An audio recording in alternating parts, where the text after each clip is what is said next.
WordPress vous propose de créer votre blog gratuitement, mais avant, vous devez créer un compte pour accéder à cette application en ligne. Dans un premier temps, j'ai ouvert mon navigateur Internet. Il s'agit d'Internet Explorer.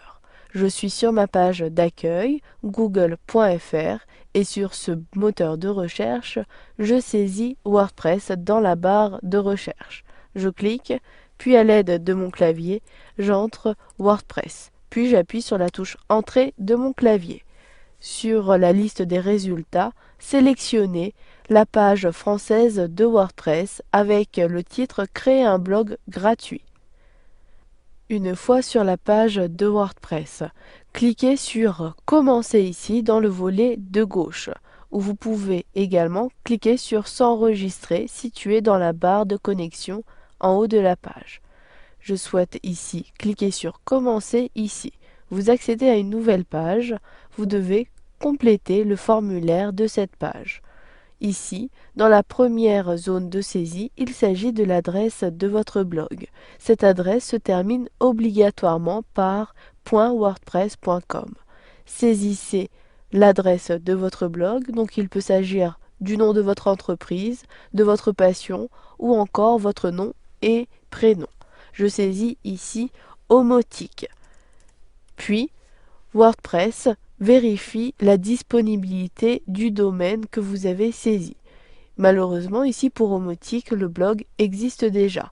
J'ai en dessous la proposition d'autres blogs ou encore je peux ici saisir Omotique 2. WordPress vérifie à nouveau la disponibilité de cette adresse et cette fois-ci, mon adresse est correcte. J'ai la possibilité de réserver ce nom de domaine à l'aide de WordPress. Puis, j'utilise la barre de défilement. Complétez votre nom d'utilisateur. Il sera utile pour vous connecter à votre compte WordPress. Je clique, puis automatiquement, WordPress remplit ici le nom d'utilisateur avec le début de mon adresse du blog. Vous pouvez également modifier le nom d'utilisateur. Je vous conseille cependant de conserver ce nom d'utilisateur. Puis, cliquez sur la zone de saisie du mot de passe. Vous devrez saisir votre mot de passe 2 fois et je vous conseille dans ce mot de passe d'ajouter à la fois des majuscules, de la ponctuation ou encore des chiffres.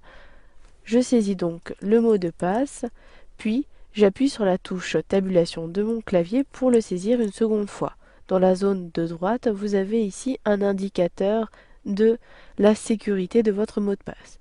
Pour le mien, cette sécurité est bonne. J'utilise ensuite la barre de défilement.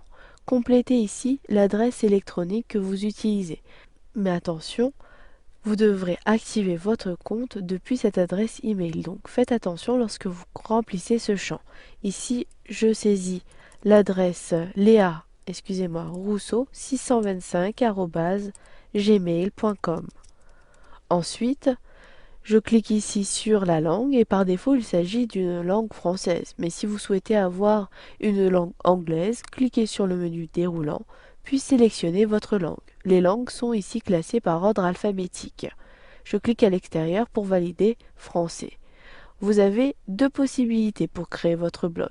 Soit vous avez la possibilité de créer un blog gratuit avec des fonctionnalités réduites ou encore de payer un abonnement et de sélectionner une extension de WordPress qui sera facturée 100 $ environ.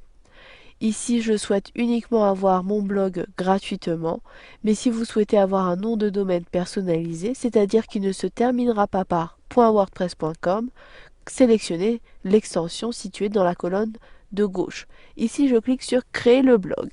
Puis au bout d'un instant, j'accède ici au profil de mon compte WordPress. Mais je vous conseille d'ouvrir votre compte de messagerie. J'ouvre ici Gmail en cliquant sur Gmail, puis je me connecte à l'aide de mon identifiant Léa Rousseau 625. Puis j'appuie sur la touche tabulation, je complète le mot de passe et j'appuie sur la touche entrée de mon clavier pour me connecter. J'ai ici reçu un email de WordPress, je le sélectionne, puis cliquez sur Activer le blog.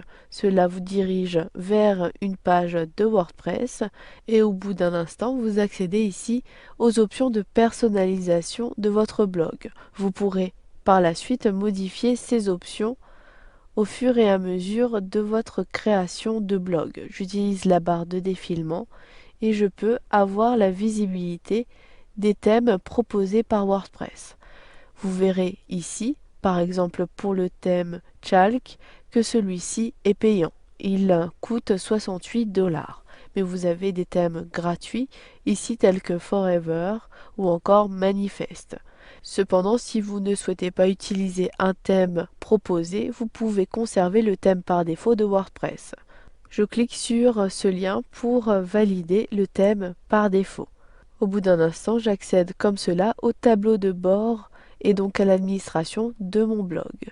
Vous verrez dans les formations suivantes comment alimenter ce blog et utiliser le tableau de bord de WordPress.